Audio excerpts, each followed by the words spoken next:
Hi everyone, it's great to be here as part of Digital Leaders Week, and today we'll be sharing a case study of how we co-designed a careers advice platform with young people in Scotland. So today what we'll cover is a little bit about Humanly and what we do before moving on to the case study, where we'll talk you through how we planned and prepared for working with young people, how we conducted our co-design activities, and how we made sense of the results. And lastly, we'll share a bit about the impact of the work and how young people's designs have been taken forward into implementation.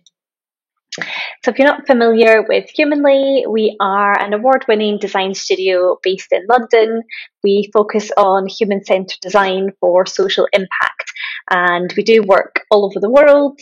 So far, we have worked in 18 countries across 4 continents. And we work with a really wide range of clients. So we tend to work with central and national government organisations, national charities, and international NGOs. We also work across multiple topics. So we've tackled a really wide range of complex social issues, including employment support, education, and lots of projects in health and social care. And in terms of our backgrounds, I'm Jenny. I'm the founder and director of Humanly. My background's in design. I've been working in design for social impact for about the past 13 years. And I'll let Ali introduce herself. Hi, I'm Ali, Head of Social Innovation at Humanly. I've got a background in art and education and taught children aged 2 to 19, but I've now worked in human-centred design and social innovation since 2015. And this is a quick snapshot of our human-centred design process that we go through in our projects. Sometimes we are brought in to go through all 3 phases, which includes research, co-creation, and prototyping. And sometimes we're only focusing on one or two of those phases. So in today's case study, you'll mainly see examples of co-creation and prototyping activities, although we did do some more research-focused activities as well.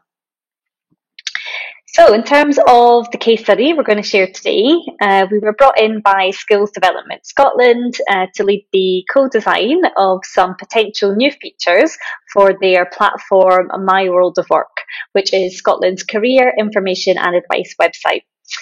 So some of the things we were looking at were what personalised dashboards might look like for different users, how people could capture and share their skills and achievements over time, and more.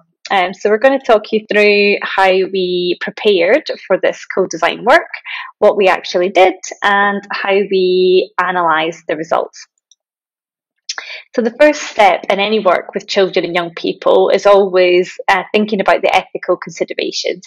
This is something that's really important in all of our work, but particularly when working with young people.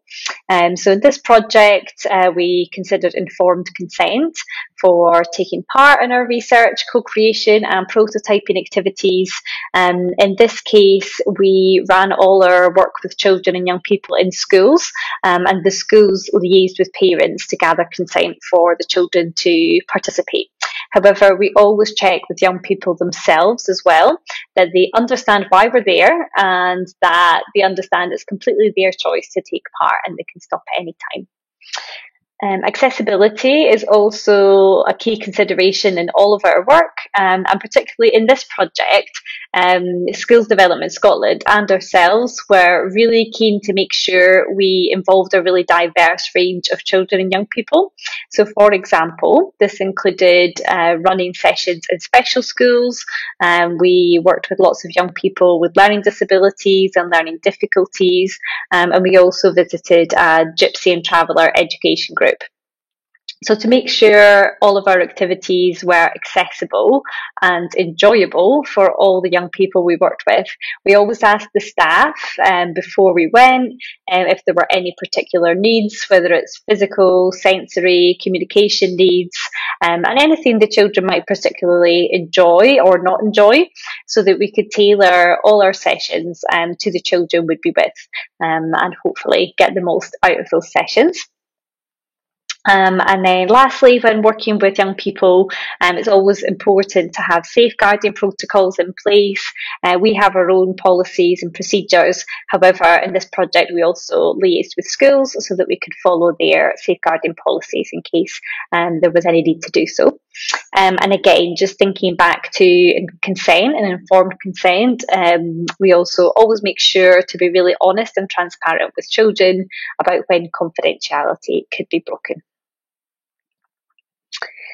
We then moved on to designing the co-creation activities themselves. And the way we did this was we developed a whole toolkit of different approaches, because we were exploring quite a lot of different features and aspects of the platform. And we had a very broad age range of participants to work with. So right from sort of primary sevens, who will be about 10, 11 years old, all the way up to S6 in Scotland. So that's around about 17, 18 years old. So obviously you can't do the same activity with an 11-year-old as an 18-year-old. So we tackled this by developing a whole suite of different activities designed to explore each of the areas that we were investigating. And for the most part, our activities involved giving young people a design brief and a fairly blank canvas to come up with their own ideas and designs. And we gave them lots of materials to get the creative juices flowing.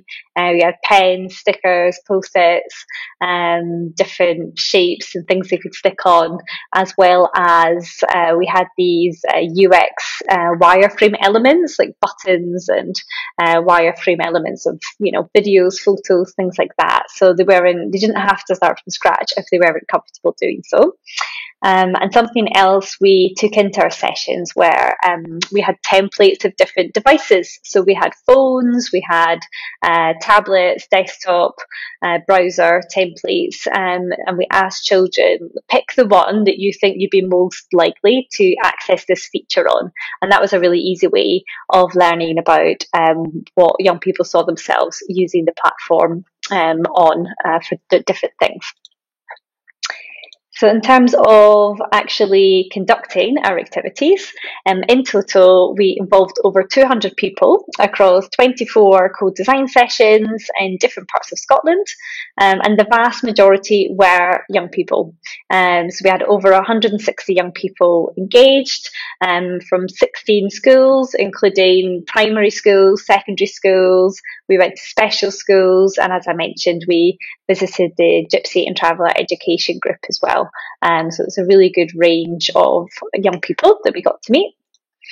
And one of the things we were looking at was what a personalised view might look like when people log on to My World of Work, and how someone's dashboard might change over time based on what age they are, what they'll be focused on at that time, and what their needs and interests are. So to explore this, we created some scenarios that young people could choose from, and we didn't want to put them on the spot too much to think about, what their current dilemma was. But we gave them some common ones, such as having to choose their subjects for the following year at school, applying for university or college, or maybe not being sure about what they might want to do after leaving school. So they could pick whatever scenario resonated with them the most, and then think about if they were to log on to My World of Work in that situation, what would they want to be front and centre, and what would they want to be on their personal dashboard to help them with that decision or situation that they were exploring. So they could either just draw something from scratch or use the elements that we provided. We also provided some bits of elements from the previous My World of Work, so the current My World of Work at the time, and that they could cut out and stick on and rearrange. And as they worked on their designs, we went round and chatted to them.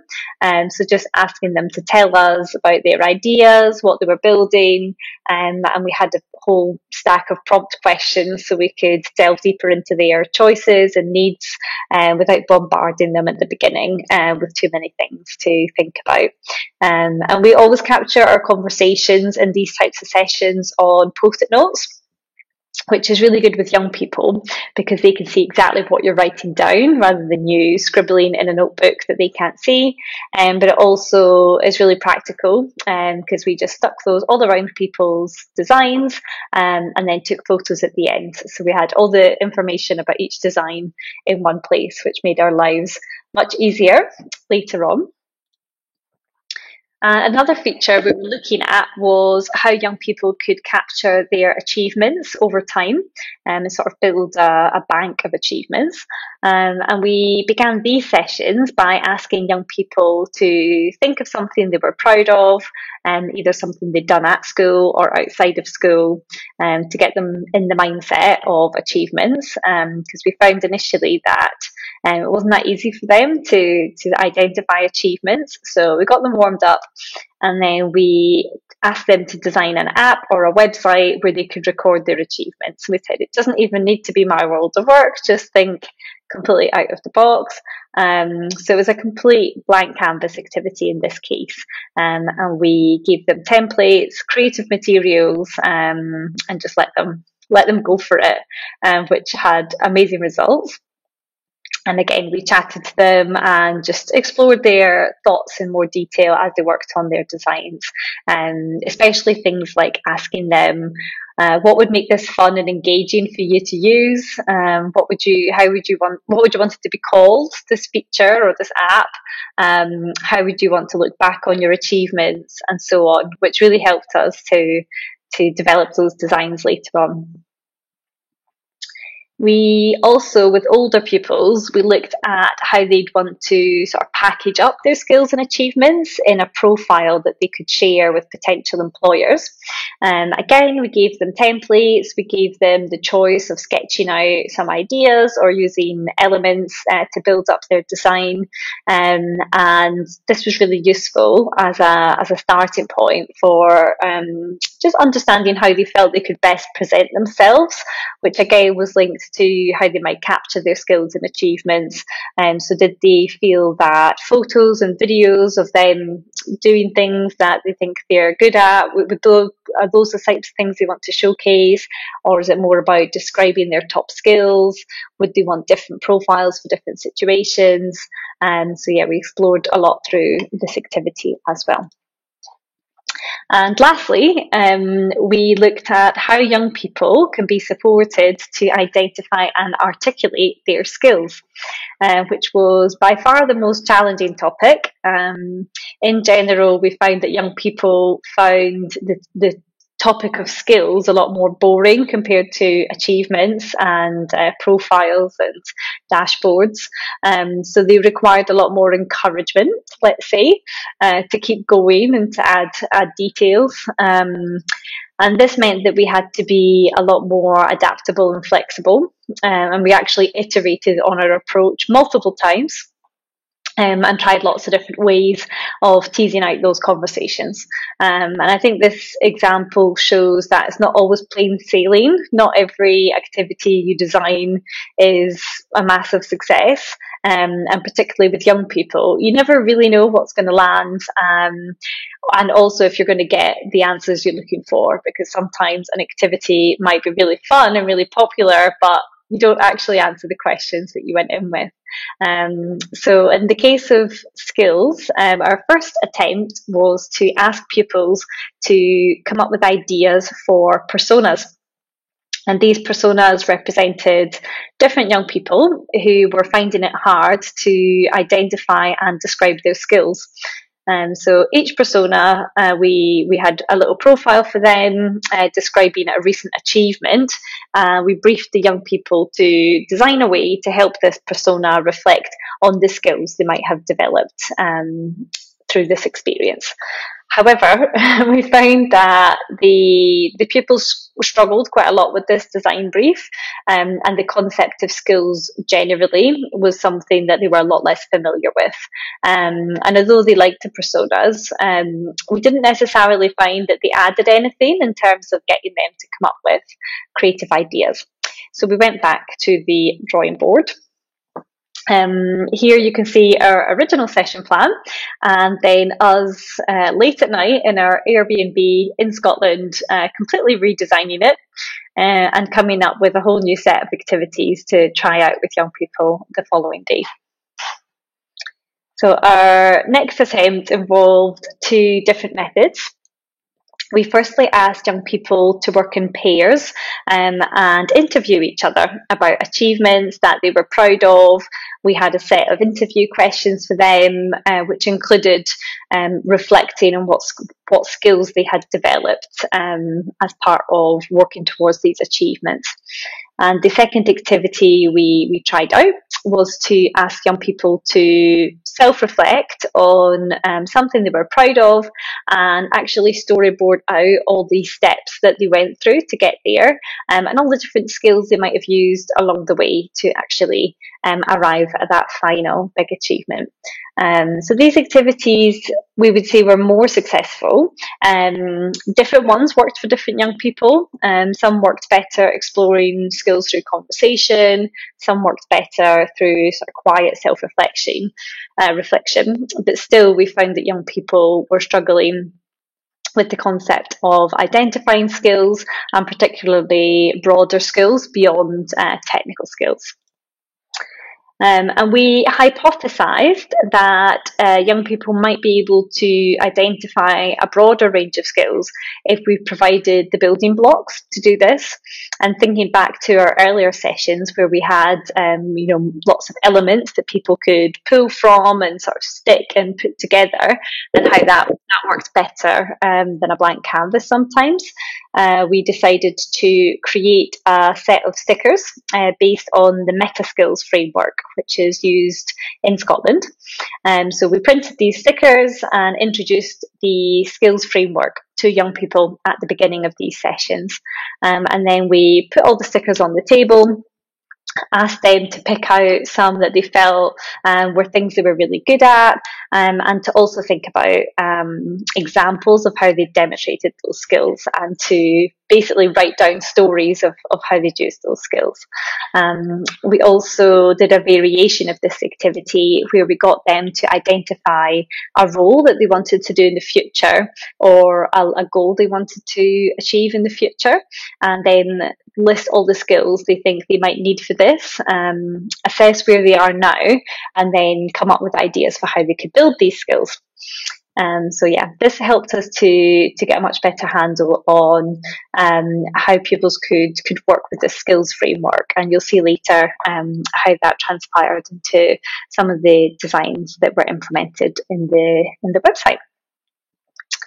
So in terms of what we learned and takeaways from running all these co-design activities with young people, we saw that overall the younger pupils got stuck in right away. They were not shy at all. They absolutely loved all the creative materials, stickers, and coped very well with a blank sheet of paper, and their designs were very colourful and really fun, which was great. With the older pupils, it took them longer to warm up, and they appeared a lot more self-conscious and sort of, influenced by their peers, sort of looking over people's shoulder, like, what are they doing? I'm going to do the same. So that definitely changed the dynamic with older pupils. And we found that they needed more stimulus to get going. And it was really key with them not to just give them a blank sheet of paper, nothing else. So having the design elements to work with, or like the stickers, for example, was really helpful and got them started a lot quicker. And lastly, just in general, being adaptable and flexible was really important. Obviously, you saw how we iterated lots of times on our approach, but also particularly in special schools, for example, we had to be super flexible and adaptable and just really tailor what we were doing to the needs of the young people we were with. So I'm going to hand over to Ali now, who is going to tell you a bit more about what we did with all these creative designs and how we turned those into insights and recommendations. Thanks, Jenny. So these sessions meant that we had hundreds of incredible outputs from children and young people that were incredibly creative designs. We were really impressed not only by the creativity but also by the kind of depth of these designs. So for example, we had people who developed not only a mobile version but then also said, oh, this is the desktop version that I've made. We used video walkthroughs to capture the designs in pupils' own words. So by filming the design with their hands as they spoke about their design and the reasons for different features was a really helpful tool for us. It really helped us to be able to share with stakeholders and get those young people's voices heard. And I will share a short clip of some of the highlights of those videos now. Great. So it's called Achievement Share. You can make a profile so you can share your achievements. And if you need ideas for like what to do, you can just go into this goals button, and then you can like see goals, and then you can also see other people's shares that they've shared and other people's goals that they've shared. So then this person found their lost song, and this person cooked their first meal. Brilliant! That's really good. And what's it called? It's called Achievement Share. Yeah. Fantastic. Thank you. Clues are here to help you like date some of them and heart the items. And you put your achievements in here, and you just get the clues to help. And you can heart them with the heart that's going to be put down there. Brilliant. And then can you share this with anybody? You can share it, but I'm going to make a button here that says share. Brilliant. Videos of children talking through their designs were brilliant. They helped so much when going back through all of our photos, and the stakeholders really liked them. We were blown away by the level of detail and depth of thought that pupils had put into their designs, and being able to show stakeholders these videos meant that they were able to hear young people's designs in their own words, so their own thoughts, their own ideas, exactly as they wanted to articulate them. Whilst the outputs from the co-design were amazing, they were not simple to analyse. We manually analysed the outputs by systematically going through the photos of every design. And where we'd got the pupils' consent to film them, we also went through the video of them talking through their design. So Synthesis generated overarching insights as well as cross-cutting themes. These were mapped across the different areas that we've been exploring, so personalised dashboards, capturing achievements, shareable profiles, and skills. We won't share all of the kind of insights that we gathered today, just a few highlights so that you can get an idea of the sort of things that came out of this process. So for personalised dashboards, we found that people really wanted priority content. So younger students wanted inspiration of what jobs and skills there are and support to understand themselves. So, for example, what are their strengths? Whereas older pupils wanted to understand the pathways to their chosen careers or courses, as well as practical support. So, for example, how to develop CVs. Pupils wanted simple, quick ways to add achievements. So this involved sort of the idea of quick add buttons and quickly being able to add all of their content in different forms of media. So, for example, they wanted to be able to upload photos, videos, and texts to capture their achievements and be able to kind of express themselves in the way that worked best for them. They also wanted to be able to organise them by categories to make them easy to find when they were looking back. And lastly, there were lots of ideas about how to make it fun and incentivise the use of the platform. These included customisable avatars and backgrounds, adding stickers to achievements, goal setting and progress tracking, as well as collecting stars or points that would be linked to rewards. Following the initial analysis of the data, we then synthesised these ideas using the model of desirable, viable and feasible. So this was really important in this project because whilst the young people had amazing ideas, some of them just weren't feasible at this point or in this project at all. So for example, we had ideas around like personalised games where every young person would have a game in their platform that was linked to the job they wanted to do when they grew up. So, you know, people saying, oh, if someone wants to be a vet, they'd have like their own vet surgery in their app and they could add to it, and which is an amazing idea, but obviously it's just, you know, it would be huge and just not possible within this. So we obviously explained to pupils, you know, that's a great idea, but it's probably not going to be able to happen within this project, but doesn't mean it's not a brilliant idea and we wouldn't love to do it. So following the synthesis of all of this and development of our insights, we developed initial wireframes to bring the participants' ideas to life. We illustrated how key features could work in practice. We then collaborated with a UX designer to develop an initial clickable prototype, which you can see a short extract of on the screen. So we then tested these concepts. So we took these prototypes back to children and young people who had been involved in the earlier idea generation. And we ran prototyping sessions with 29 children and young people in primary, secondary and special schools. We did this by giving a demonstration of the prototype, and then that was followed by group discussion, user testing, and a creative activity where we had like wireframes of the app printed out, and pupils could then sort of sticker on those saying what aspects they liked, what they didn't like, what was working and wasn't working, or they could start with a blank canvas again, sort of redesign it. The children and young people involved were very articulate in expressing what they liked about the concept, as well as the things that weren't quite right or were missing. We got really valuable insights around the importance of accessibility and usability, as well as desirable features and functionality, as well as ideas for how to improve the design from where it was at that point. Then in terms of impact, we can talk you through what happened following our work. So a redesigned My World of Work. Over 160 young people in Scotland were involved in the co-design process, and they can now see in action their ideas in the new version of My World of Work, which was launched in June this year. So the direction of the product was genuinely driven by the ideas and the learning from the early stage prototypes and the ideas that were directly generated by the children and young people.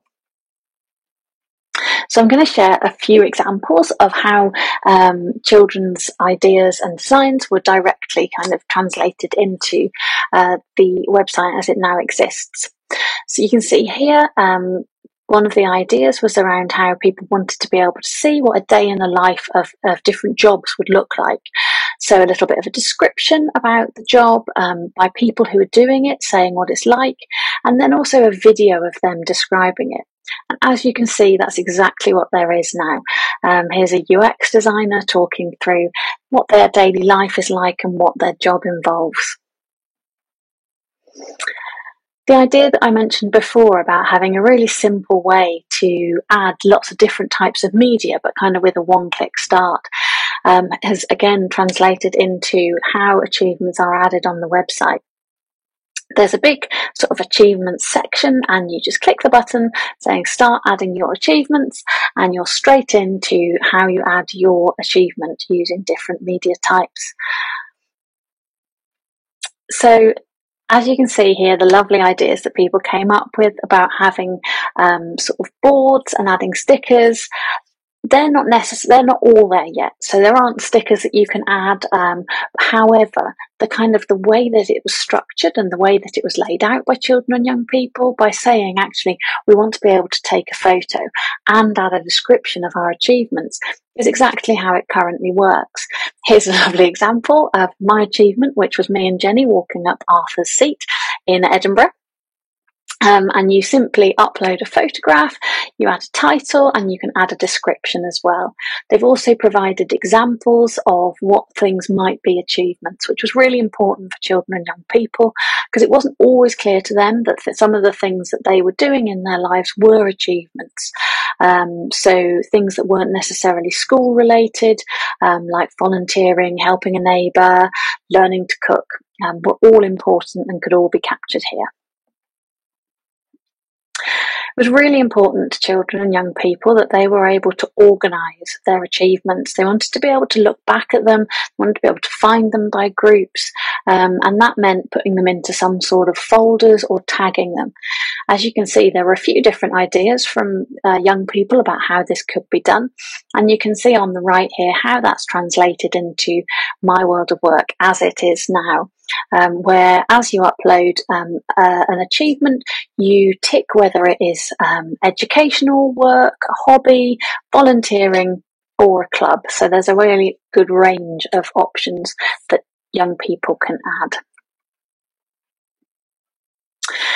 So one of the ideas that a lot of young people came up with was the idea of a wall of achievements. So being able to see kind of a scrolling wall of all of your achievements that you have uploaded, but at the same time being able to pin achievements that you're particularly proud of.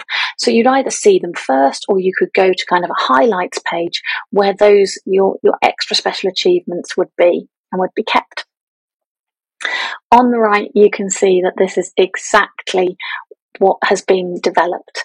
Everyone has an achievements library where everything that's uploaded is kept, and you've got little thumbnails so you can click on them for more information and see exactly what you've written, when you achieved this, the skills that you have tagged it with. But you've also got another tab which is, your highlights, where those really special achievements that you have pinned or hearted, that's where they live as well, so that you've got quick access to the things you are most proud of. So the idea of adding skills is something that we explored a lot, and children and young people had a lot of ideas about this in terms of how to simplify it, how to make it easy to use, and what they wanted to see. And you can see here that one of the things we learned was that essentially when children and young people were given skills to look at and select from, that was a much easier way of identifying skills than kind of having a blank canvas. So that's how it works now. So once you've uploaded your achievement, you can then scroll through the different skills. You can read what they are, find more information about them, and then select the ones that you think you've used. And then one of the ideas that came up around skills was that actually not all of the kind of skills that are available to add or are in some of the skills frameworks that are currently in use are all immediately understandable to children and young people.